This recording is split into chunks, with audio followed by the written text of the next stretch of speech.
RJD के लोग जो पिछले 30 वर्ष से मुसलमानों के रहनुमा होने का दावा कर रहे हैं, मैंने उनको आज इस सभा और इस मंच के जरिए ये चुनौती दी।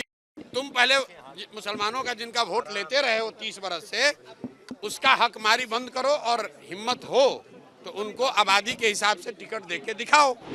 अगर वो स्वीकार कर लें तो बिल्कुल जो मुस्लिम उम्मीदवार को खड़ा करेंगे, हम लोग वहाँ मुस्लिम नहीं लड़ाएंगे। अगले साल 2025 में जनसुराज का मुख्यमंत्री बनेगा, जनसुराज की सरकार बनेगी, उसमें इफ बट किंतु परंतु मत रखिए। हमारी लड़ाई आरजेडी से है ही नहीं, जनसुराज की लड़ाई सीधे एनडीए से है। आरजेडी तो ना 3 में ना 13 में, आरजेडी को कौन पूछ रहा है? लड़ाई हम में और एनडीए में है।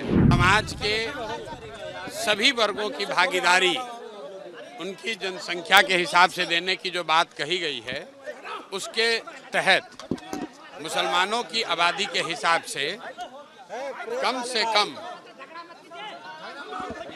कम 40 विधानसभा सीटों पर मुसलमान समाज के काबिल लोगों को चुनाव लड़ाने का ऐलान पहले से किया गया है। और ये जो जनसुराज में पहले से अन्य वर्गों के लिए बात कही गई है, उसके अनुरूप है, ये कोई अलग नहीं है।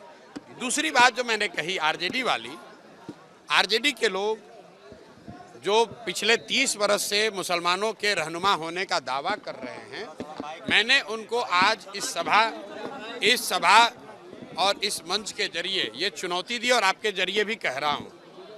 अगर वो ये कह रहे हैं कि भाई जनसुराज के लोग आएंगे, वो मुसलमान अगर उनको वोट देगा तो वोट बटेगा, तो मैं उनको कह रहा हूँ कि जहाँ पर भी मुस्लिम उम्मीदवार आपके जीते हुए हैं, आप खड़ा करो मुस्लिम उम्मीदवार।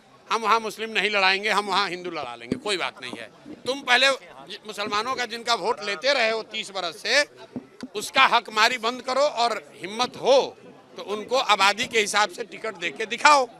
वोट तो तुमने लिया है, ये हमने उनको चुनौती दी है। अगर वो स्वीकार कर लें तो बिल्कुल जो मुस्लिम उम्मीदवार को खड़ा करेंगे, हम लोग वहाँ मुस्लिम नहीं लड़ाएंगे। अरे भैया, दल बना नहीं और आप सीएम कौन होगा? अगले साल 2025 में जनसुराज का मुख्यमंत्री बनेगा, जनसुराज की सरकार बनेगी, उसमें इफ बट किंतु परंतु मत रखिए। बाकी कौन बनेगा, देश राज्य की जनता होशियार है, वो चुनकर अपने आप बता देगी।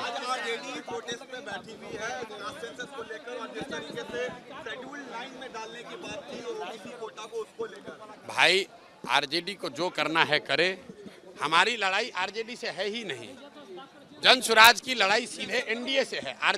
लोकसभा के चुनाव के नतीजों को अगर आप देखिएगा तो 176 सीट पर तो एनडीए आगे है। आरजेडी तो ना 3 में ना 13 में, आरजेडी को कौन पूछ रहा है? लड़ाई हम में और एनडीए में है। आरजेडी चाहे धरने पर बैठे या चाहे जाकर अनशन पर बैठ जाए। For exclusive and insightful videos, subscribe to our new channel ABP Live Premium.